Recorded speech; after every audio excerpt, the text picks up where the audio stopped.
गोविंदा की भांजे कृष्णा अभिषेक ने अब खुद की पहचान बना ली है। कृष्णा का कहना है कि वो पहले 1 लाख रुपए भी बहुत मुश्किल से कमा पाते थे, लेकिन जब से उनकी जिंदगी में उनकी पत्नी कश्मीरा शाह आई है, तब से उन्होंने एक एक दिन में 25-25 लाख रुपए कमाया है। और ये बात बताते ही कृष्णा अभिषेक बुरी तरह फंस गए। हालांकि वो मजाक में कहते हैं कि कहीं अब इनकम टैक्स का छापा न पड़ जाए। कृष्णा अभिषेक ने अपनी सक्सेस का क्रेडिट अपनी पत्नी कश्मीरा शाह को दिया। उनकी वजह से आज वो टीवी के स्टार बन पाए हैं। अपने करियर के शुरुआती दिनों में एक्टर भोजपुरी मूवीज में काम किया कर पैसे कमाते थे। वो कश्मीरा ही थी जिन्होंने कृष्णा को टीवी में करियर बनाने के लिए मोटिवेट किया। भारती सिंह के पॉडकास्ट में कृष्णा ने अपनी सफलता का श्रेय अपनी पत्नी को दिया और रोहित शेट्टी की तारीफ की, उन्हें अपना गॉड फादर भी बताया। उन्होंने कहा जब वो भोजपुरी मूवीज में काम करते थे और 30 दिनों की कड़ी मेहनत के बाद सिर्फ 30 लाख कमाते थे, तब कश्मीरा ने उन्हें सपोर्ट किया। कृष्णा ने कहा कि वो पिलर की तरह मेरे साथ रही। मैं तो आज जो भी पॉपुलर हुआ हूँ, टेलीविजन में मुझे लाने वाली मेरी पत्नी कश्मीरा ही है। कश्मीरा ने मुझे 25 लाख कमाने की बात कही। सच कहूँ तो मुझे यकीन नहीं था, लेकिन ऐसा हुआ। मैंने वो दिन देखा जब एक दिन में 25 लाख रुपए शो से कमाए। अब ये बोलकर कहीं इनकम टैक्स के चक्कर न पड़ जाए, ये बोलकर कृष्णा अभिषेक बड़ी जोर से हंसने पड़े। तभी लोगों ने कमेंट किया, अगर इनकम टैक्स आती भी है तो आपका काम देखेगी और आपने वाकई बहुत मेहनत की है। किसी ने मजाक में ये तक कहा, अगर छापा पड़ता है तो कश्मीरा ही गिरफ्तार होंगी।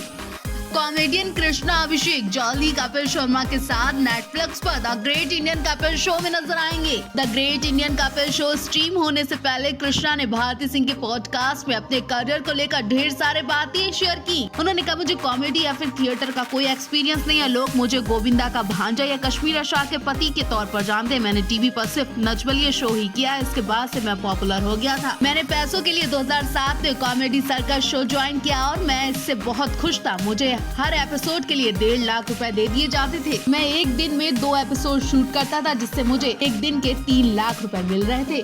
आगे मामा गोविंदा का जिक्र करते हुए कृष्णा ने कहा, लोगों को ऐसा लगता है कि ये गोविंदा का भांजा है। लोगों को ये भी लगता है मेरी और गोविंदा की पटती नहीं है। मेरी पत्नी नफरत भी करती है। काफी टाइम से हम लोग एक साथ नहीं दिखे, जिसके बाद बहुत सारी बातें भी हुई। तो कृष्णा अभिषेक ने कहा कि गोविंदा जी के लिए मुंबई में सब आसान रहा होगा, पर ऐसा नहीं है। मैंने बहुत स्ट्रगल देखा है। वो बहुत अलग बात है कि मेरे मामा ने हमको बहुत मदद की है। गोविंदा जी मेरे पिता की तरह है। मेरे लिए वो मेरे जिगर का टुकड़ा है। मुझे अगर काटोगे तो आधा खून उनका ही निकलेगा। कृष्णा ने कहा, मेकअप से मुझे खूब इज्जत मिलती है क्योंकि मैं गोविंदा का भांजा था। मैं ये सोचकर खुश था मुझे एक दिन 3 लाख रुपए मिलेंगे। कृष्णा ने कहा, मैं भाग्यशाली हूँ कि गोविंदा मेरे मामा है। उन्होंने मुझे और मेरी फैमिली को बहुत सपोर्ट किया। सच कहूँ तो मेरी रगों में आधा खून उनका ही दौड़ रहा है। लेकिन क्या आप जानते कि कश्मीरा बिल्कुल भी गोविंदा और उनकी पत्नी को पसंद नहीं करती है।